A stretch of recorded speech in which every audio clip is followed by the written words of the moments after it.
Good evening. As Andy said, I've only been with Town Centre Securities for a couple of months, but last week we announced our annual results, so it seemed like a really good opportunity to come here today and talk a little bit about the business. Clearly I'll talk a little bit about our performance, but actually wanted to give you a bit more of a run through in terms of what exactly is Town Centre Securities, what do we stand for, how we're structured, and importantly actually, what do we see in front of us in terms of the opportunities to further develop and grow the business. First and foremost, in terms of a bit of background, if I can make it quicker work, there we go. About Town Centre Securities. So Town Centre Securities is a real estate investment trust with a portfolio of approximately £385 million. It's principally a regional property investor. Most of our assets are in the Leeds and Manchester area. We have some in Scotland, and we have a small amount in London, although that is growing, and I'll talk a little bit about that in a little while. Importantly, in terms of our structure and ownership, this was a business that was set up over 50 years ago by the Ziff family, and the Ziff family are still significant owners of the business, so the 52% shareholding with their concert party. Importantly also from our perspective actually, Edward Ziff, who is our chief exec and chairman, and also obviously a significant shareholder as well, ensures from our perspective that there is a really, really close alignment between the interests of the shareholder and of course how the business is being managed on a day-to-day basis. So from our perspective, a real strength. One of the other slightly unusual things about the business that's probably worth mentioning, and I'll talk a bit more about it later, is the fact that we also own a car park division as well, which is quite, I think, unique from a property perspective, but also adds a very different angle and something of interest and benefit to the broader business as well. In terms of the portfolio, and I'm sure you won't be able to read this, but to give you a little bit of detail, the biggest asset within our portfolio is an asset called the Merrion Centre. The Merrion Centre was built by the family. It's a shopping centre. It would be described as a shopping centre in Leeds. Actually, less than 40% of the income from the centre comes from the retail part of the business, and a lot of it is offices, is leisure space, and is car parking as well. But it's a significant asset within the business. Just under 70% of the overall portfolio is retail, but we see a growing proportion both in the office space, in residential and in car parking as well. As I said, a large part in Leeds and Manchester, so 75% of our portfolio is in the Leeds and Manchester area, and that's a real positive from our perspective. It's a big strength of the business, the local knowledge that we have in terms of those areas and exploiting and getting the most out of the assets in areas that we know very well is absolutely critical. We have about 17% of our portfolio in Scotland, although that is decreasing at this moment in time, and about 8% in London. From a tenant perspective, you can see here on the right hand side who our key tenants are. These are our top 10 tenants. Important perspective for us really, actually these tenants represent less than 40% of our total rental roll. So we actually have a very diversified portfolio in terms of tenants, and that really helps manage the risk from our perspective, particularly in pretty uncertain terms in the retail market. And having moved from Asda, I know exactly what that looks like and how that feels. Moving on then in terms of how we manage the business and what the strategy of the business is, there are four key things that we look at in terms of how we manage the business on a day-to-day basis, and none of these are rocket science and probably won't take you by surprise. First and foremost, and most importantly, frankly, is the intensive asset management. So making sure that we're getting every penny of return out of the assets that we own and manage.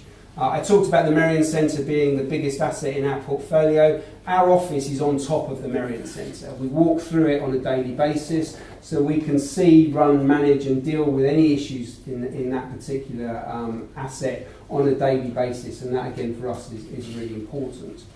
The second piece is property sales and reinvestment. Knowing when a property has got to maturity from our perspective, and when it's the right time to sell and look to reinvest that money into something else is really, really important, clearly. And I'll talk a little bit more later about some of our activity in that area, not only on the sales side, but also what we're then doing with the money, both investing in new income-generating properties, but also in exploiting what we have as quite a significant land bank and development portfolio as well.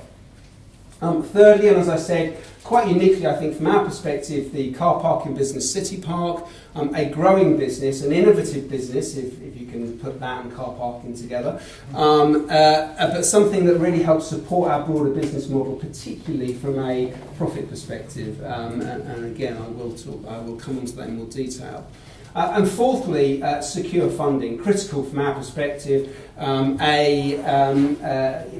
a property business, having a pretty significant level of debt and using that in the right way to invest in the portfolio is how we do business, but making sure that debt is secure, well managed and well covered is obviously really, really important. So our interest cover at 1.9 times, our loan to value at 49%, and making sure we keep very, very close eye on that is obviously a very important part of how we operate.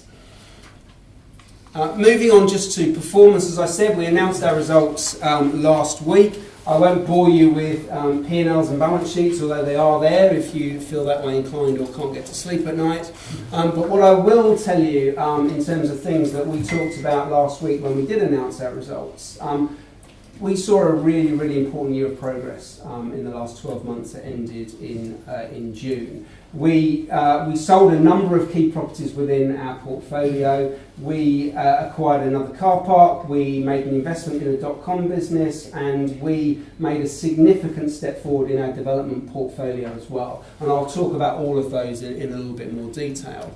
Importantly, from our perspective, though, and I talked about how intensive asset management is really, really critical. We saw our like-for-like rents increase by 2.3% in the year. Our occupancy stands at 99%, which I think is absolutely industry leading.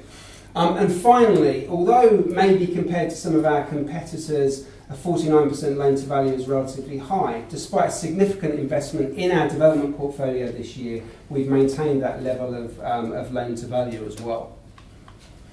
As I said, I won't bore you with some of the financial details, other than maybe picking out one critically important piece. And I talked a little bit about alignment with shareholder interests. The bottom right-hand side here is that chart is our dividend history. So 57 years of unbroken dividend payment. And as I joined and looked through some of the history, since 1990, the last 27 years, 22 out of those 27 years we've increased our dividend, and 5 years we've held it flat. And in the year we've just completed, we announced a 4.5% increase in our dividend payment. So for us, consistent and strong dividend payout is a really important part of how we deliver for the shareholder. I wanted to talk a little bit more about the portfolio so you can properly understand what we actually own and how we manage it. I talked about the intensive asset management. I won't dwell on that anymore, but it absolutely is the bread and butter of what we do. And seeing 2.3% increase in like-for-like rent, I think, is indicative of how well we've done that. But I think on the sales and reinvestment side, this is probably where the more interesting part of the story really lies. We sold 3 key properties in the last year. In fact, we've just announced another one in early September as well. The ones that hit last year's the financial numbers, it was £19.5 million worth of proceeds. All of the properties selling above their book value. And then on the reinvestment side, we've done a number of things, and I'm going to talk about those now in step by step, and there are 5 key points to talk to. First of all, on the development side and what we completed last year. Last year we built 2 new hotels. The one on the left here is a Premier Inn in Leeds.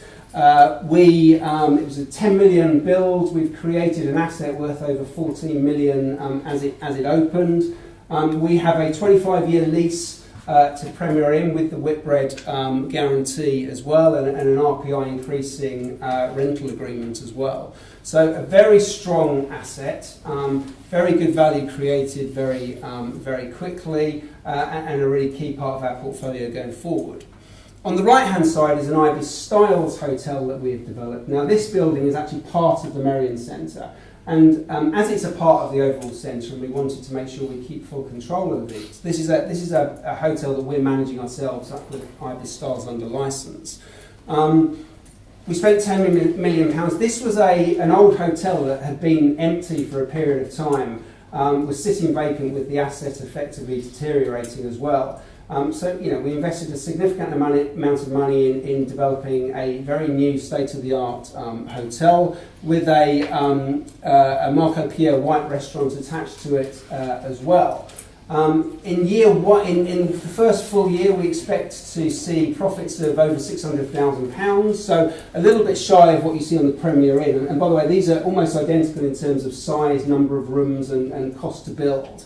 But crucially for us, what we expect come about year 3 is the returns on the Ibis Styles under management to see profits more like 900,000. So some significant value that we think we can add.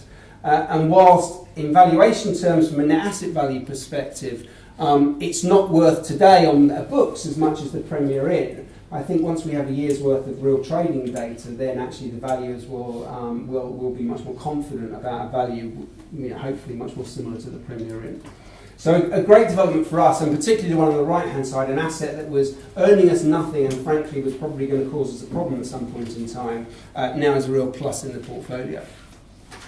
The second piece, these are two things that are ongoing at this moment in time. The one on the left is what we think is quite an innovative property swap that we did with a company called Evans of Leeds.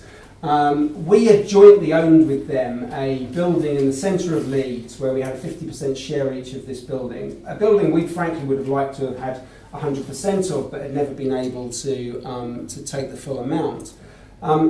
I'll talk about our Manchester site in a minute, but Evans are developing a number of Dakota hotels, and they were very keen to develop a new Dakota hotel in Manchester.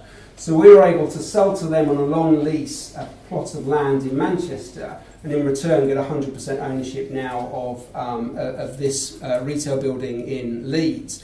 Now, you won't be able to see it very well, I hope it's clear in your pack. It's the red circle here on the overhead picture. That property is directly in front of Hammerson's Victoria Gate shopping centre in Leeds, which has got John Lewis as an anchor. So a very new site, quite an innovative shopping centre. And we think this property, our property, will see significant growth opportunities for us, both in terms of income and capital as time goes on. On the right-hand side, Merrion House, and this is going to sound like a bit of a familiar story. Merrion House was a 1970s office block attached to the Merrion Centre in Leeds, with a long lease to Leeds City Council. But again, if you picture a 1970s tower block, this is pretty much what you can imagine. It was not pretty, and the asset was deteriorating. We had a good tenant, but longer term, it was going to cause us a problem. We've entered into a joint venture with Leeds City Council to, not quite, but pretty close, knock down the thing and rebuild it. So we are in the process of building, and it will open in January of next year. 170,000 square foot state-of-the-art new office that Leeds City Council will occupy under a 25-year lease. As part of that, Leeds City Council will be able to close a number of their offices and move a lot of their people into one place, so it's pretty transformational for them, and I think it's transformational for us. So although we now have a 50-50 venture with Leeds for this property, our share has gone from, it was a £20 million asset. We think it'll be worth 34 million come January, and we should see some improvement against that as well. During the full time of the build, Leeds City Council continue to pay rent even though they didn't occupy it, and as they occupy in January, our share of the rent will go from £700,000 a year to north of 1.6 million. So transformational, creates a fantastic asset for us, and income and capital improving as well. I talked about Manchester. This is a historic piece of property that the business has owned for a very, very long time. It's a large site. It's in Manchester, effectively. It's postcode M1. Piccadilly train station is at the top here. Man City football ground is at the bottom, and it's a key area of development for Manchester City Council. We've already done a number of developments on this land over time, including a retail warehouse, some offices and some residential as well. Importantly for us is what this asset can become in the future, in the coming years.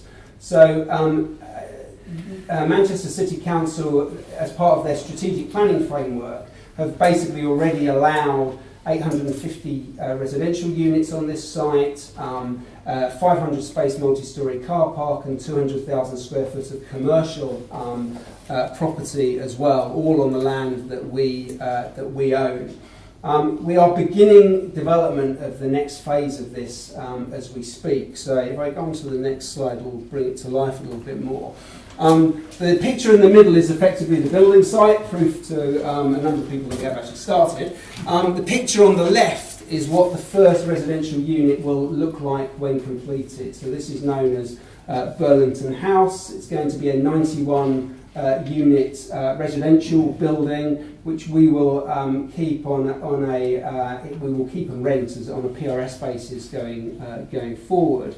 We're building it in joint venture with a construction company that we've worked closely with over many years, and will form the first part of the residential development in this site.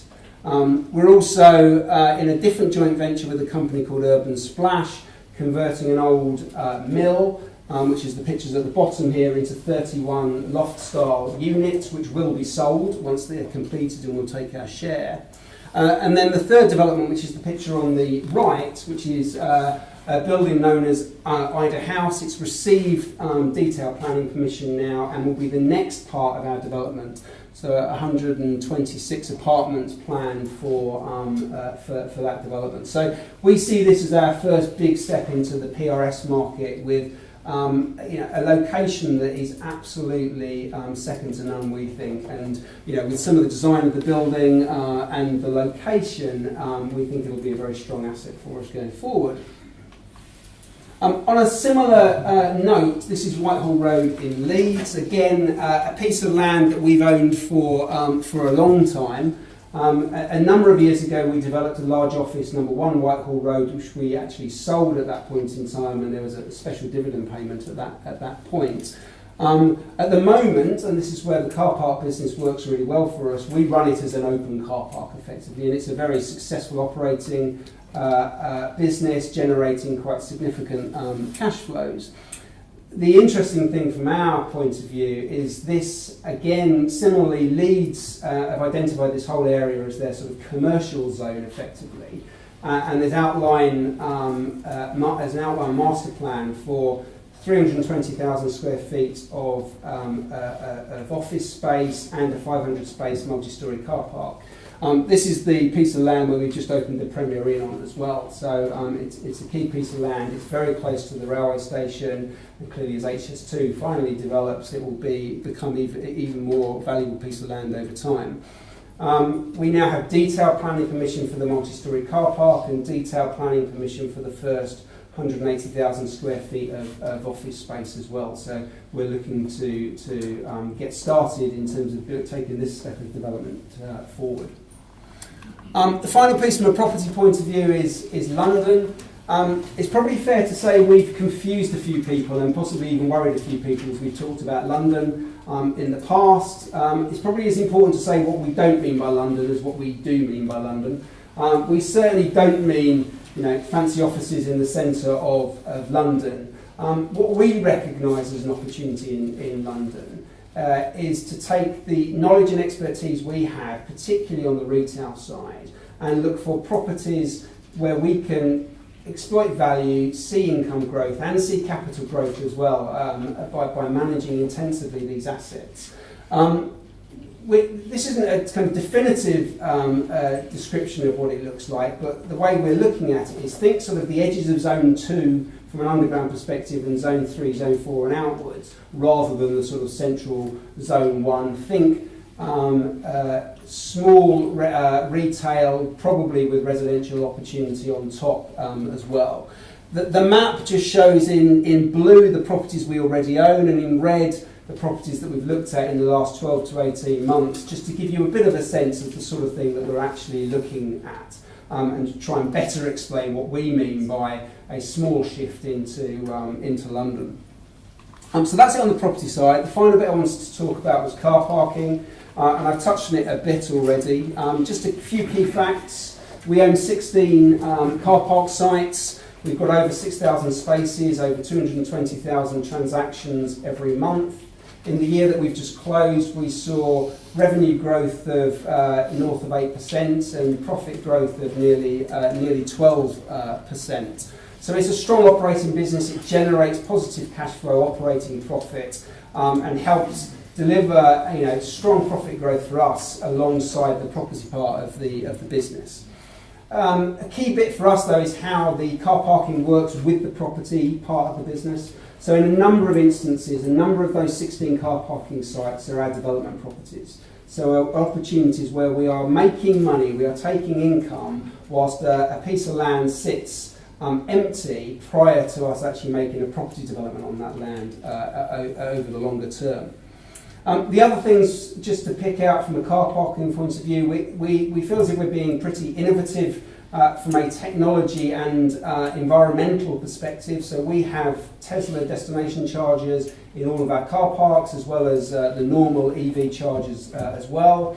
And recently, we were the first commercial car park in one of our car parks in London to introduce an emissions-based tariff. So if you've got an electric vehicle, for example, you can park cheaper and you can charge your car in one of our car parks. And clearly, given some of the news flow at the moment, we think this is a really positive area for us. Finally, we've made an investment in a company called yourparkingspace.co.uk. I think car parking is one of those few parts of business actually that hasn't yet been disrupted by the internet. We see this as being one of the opportunities where maybe parking can be disrupted by the internet, which is why we've invested in it. Your Parking Space effectively takes individual parking space owners. This could be a space on your front drive that is empty Monday to Friday, or you could own a hotel or an office that has got spare capacity.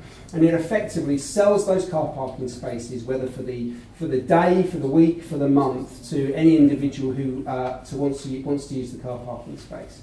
It's a relatively young business, it's a start-up business, but it already has 250,000 spaces available to rent on its website. So we've made a small loan and a small equity investment in this business because we see this as being something potentially really interesting for the future.